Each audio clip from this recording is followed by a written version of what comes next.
In this special report, we look at physically challenged but able breaking the glass ceiling for others. First, he was a phone repairer. Then he went into gold mining when the phone repairing business took a nosedive.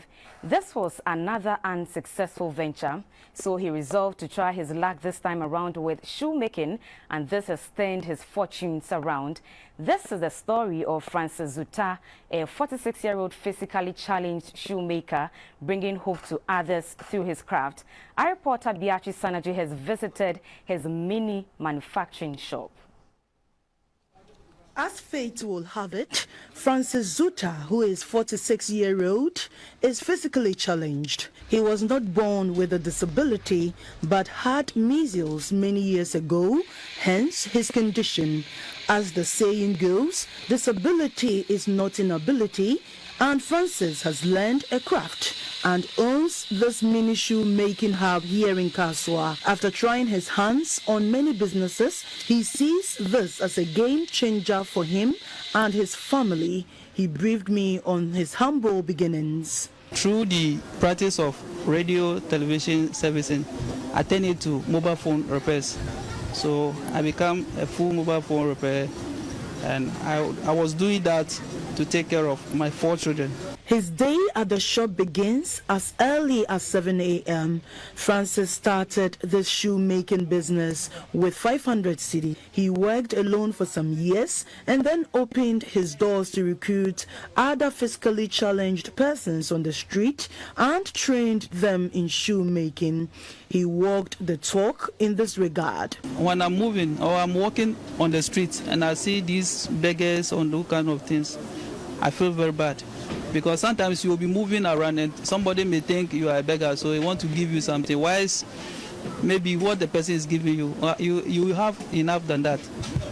So sometimes you will feel embarrassed. So I say, no, how can I get these people out of the streets?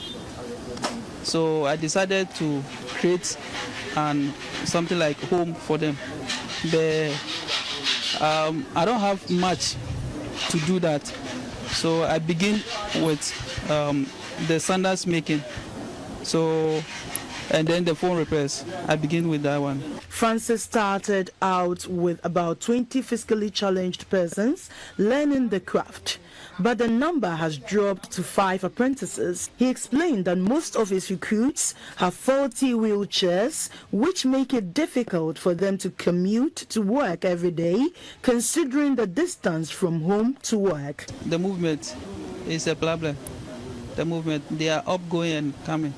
Yeah, sometimes when they come like this and it's late, sometimes I have to get them a taxi, something to drop them home.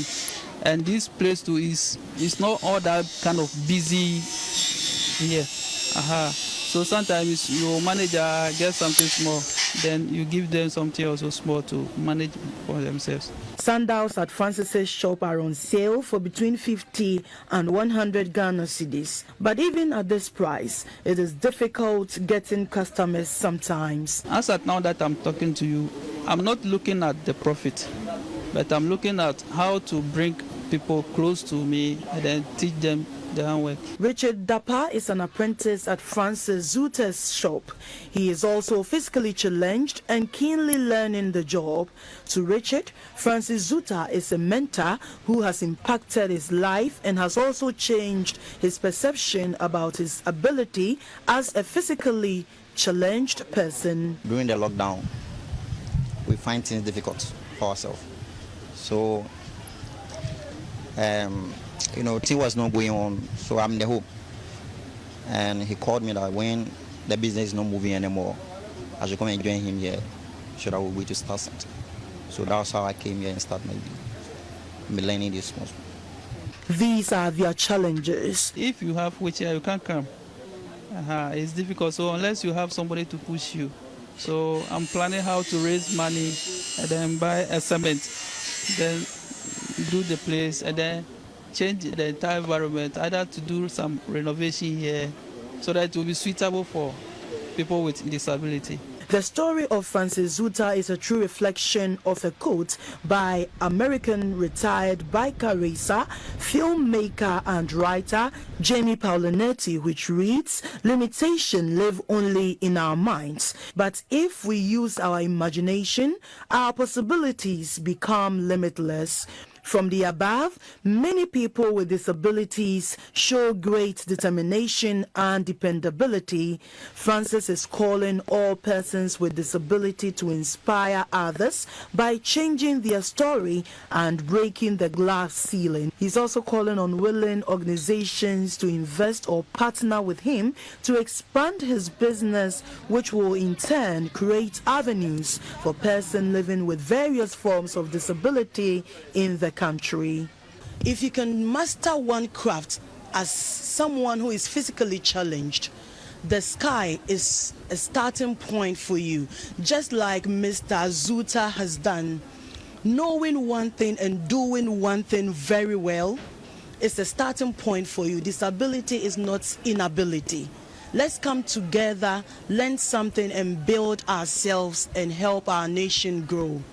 For GBC News, Beatrice Sanaju reporting.